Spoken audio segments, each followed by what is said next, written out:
محترم سامعین، radio Kuwait کے ہفتہ وار دینی پروگرام میں آپ سب کا استقبال ہے. ہمارے ساتھ ایک کالر ہیں، ان کی کال لیتے ہیں. السلام علیکم. وعلیکم السلام ورحمۃ اللہ. جی، کون اور کہاں سے بات کر رہے ہیں؟ میرا نام محمد افضل ہے، میں ابو حلیفہ سے بات. جی محمد افضل صاحب، کیا پوچھنا چاہیں گے؟ مولانا صاحب، میرا ایک سوال ہے کہ میں ایک ڈلیوری کمپنی میں کام کرتا ہوں، سویٹ کی، مٹھائی کی. تو ظہر کے بعد جب عصر کا ٹائم ہوتا ہے تو اتنی ڈلیوری آتی ہیں کہ میری کبھی کبھی عصر کی نماز جو ہے اکثر رہ جاتی ہے، فوت ہو جاتی ہے. ڈلیوری دیتے دیتے ٹائم ختم ہو جاتا ہے.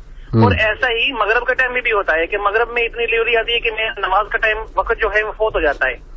تو کیا میں جمع کر کے عصر کے ساتھ ظہر کے ساتھ عصر اور مغرب پڑھ سکتا ہوں؟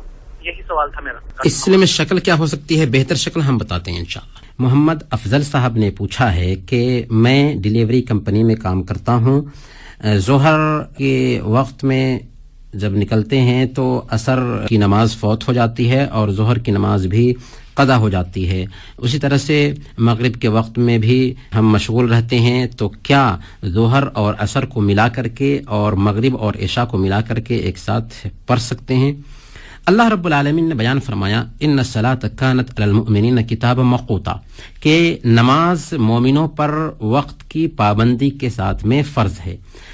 عام طور پر ہم یہ سوچتے ہیں کہ نماز پڑھنا ہے جب بھی چاہے پڑھ لیں. نہیں، بات ایسی نہیں ہے، بلکہ اللہ رب العالمین نے پانچوں نمازوں کا جو وقت طے کیا ہے انہی اوقات میں ہمارے لیے ضروری ہے کہ انہیں ادا کریں.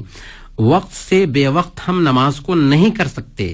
اس لیے اگر ظہر کا وقت ہے تو ظہر کے وقت میں ہی ہم اس کو ادا کریں گے، عصر کا وقت ہے تو عصر کے وقت میں ہی اسے ادا کریں گے.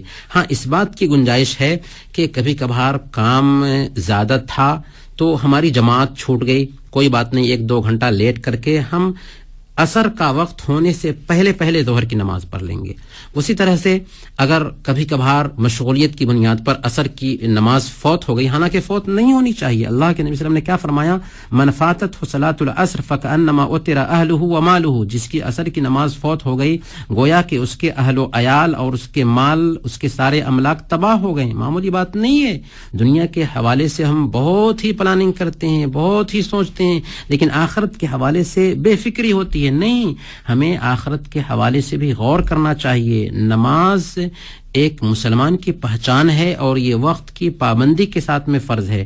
اس لیے اگر ہم کچھ پلاننگ کریں گے تو انشاءاللہ کمپنی کی طرف سے ہمیں اجازت مل جائے گی. نماز پڑھنے میں کتنا وقت لگتا ہے؟ عام طور پر ہم یہ سمجھتے ہیں کہ نماز میں جا رہے ہیں تو سنت کی پابندی کریں. نہیں، آپ سنت مت پڑھیں، آپ صرف فرض پڑھیں.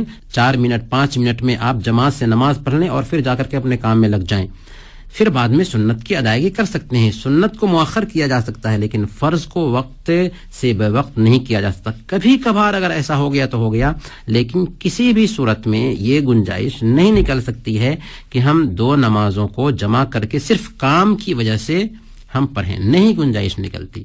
کبھی کبھار مشغولیت تھی، مسئلہ نازک تھا، تب گنجائش نکل سکتی ہے، اور سارے لوگوں کے لیے نہیں.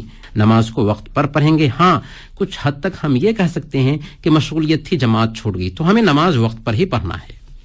امید کہ آپ کے سوال کا جواب واضح ہوگا.